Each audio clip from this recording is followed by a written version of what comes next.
Hi అండి, అందరికీ నమస్కారం. Welcome to tasty food by Divya. చూసారా, ఎగ్ ఫ్రై ఎంత యమ్మీగా ఉందో, టేస్ట్ కూడా అంతే బాగుంటుంది. అంతే కదండి, దీన్ని చాలా ఈజీగా క్విక్గా ప్రిపేర్ చేసుకోవచ్చు.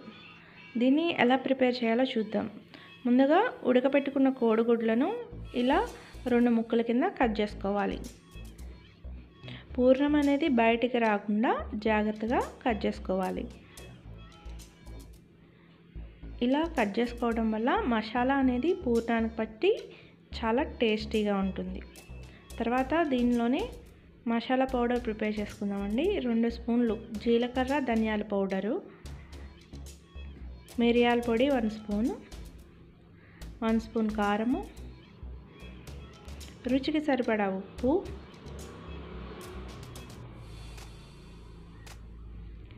చాట్ మసాలా కొంచెం, మీ దగ్గర చాట్ మసాలా లేకపోతే గరం మసాలా అయినా వాడుకోవచ్చు, కొంచెం పసుపు. ఈ మసాలా అన్నీ బాగా కలిసే విధంగా కలుపుకోవాలి.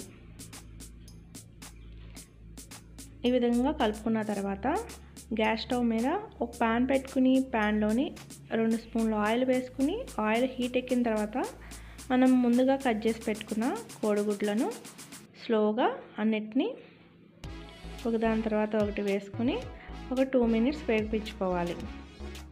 మీరు కనుక నా ఛానల్ని ఫస్ట్ టైం చూసినట్లయితే సబ్స్క్రైబ్ చేసుకోండి. నా వీడియోస్ నచ్చినట్లయితే లైక్ చేయండి.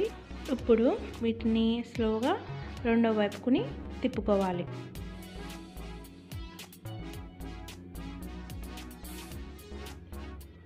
అంతా ఈ విధంగా ఫ్రై అయినాయి కదా, రెండో వైపు కూడా గోల్డెన్ కలర్లో వచ్చే వరకు కోడిగుడ్లను వేపించుకోవాలి.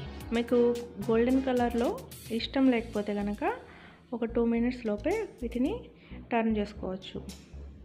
నేను గోల్డెన్ కలర్లో బాగుంటుందని అన్నిటినీ ఈ విధంగా ఫ్రై చేశాను.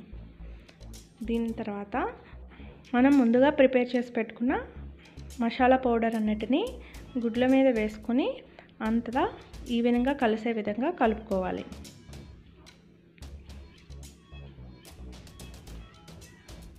ఈ మసాలా అనేది గుడ్లోకి పట్టే విధంగా ఒక 2 మినిట్స్ వేపించుకున్న తర్వాత కరివేపాకు రెబ్బలని తుంచుకుని వేసుకోవాలి.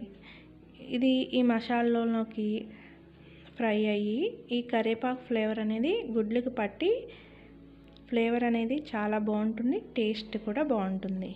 ఈ విధంగా ఫ్రై అయిన తర్వాత గుళ్ళను రెండో వైపుకు తిప్పుకోవాలి. అంతేనండి, ఎగ్ ఫ్రై రెడీ అయిపోయింది. దీన్ని సైడ్ డిష్ కింద సర్వ్ చేస్తే చాలా టేస్టీగా ఉంటుంది. మీరు కూడా తప్పక ట్రై చేయండి.